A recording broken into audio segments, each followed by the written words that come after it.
అందరికీ నమస్కారం. నా పేరు మల్లాయిల సుభాష్.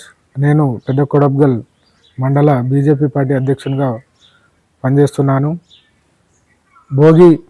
భోగభాగ్యాలను, సంక్రాంతి సుఖ సంతోషాలను, కనుమ కమ్మని అనుభూతులను, కొత్త సంవత్సరంలో కొత్త వెలుగులను నింపాలని జుక్కల్ నియోజకవర్గ మరియు పెద్ద కొడబ్గల్ మండల ప్రాంత ప్రజలందరికీ భోగి, మకర సంక్రాంతి, కనుమ పండుగ శుభాకాంక్షలు తెలియజేస్తున్నాను.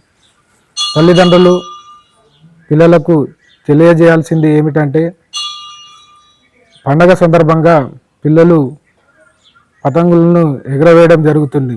చైనా మాంజాను భారత ప్రభుత్వం నిషేధించడం జరిగింది. కావున తల్లిదండ్రులు పిల్లలకు తగిన సూచనలు ఇస్తూ పిల్లలపై తగు జాగ్రత్తలు వహించాల్సిందిగా కోరుతున్నాము. అందరికీ జై శ్రీరామ్.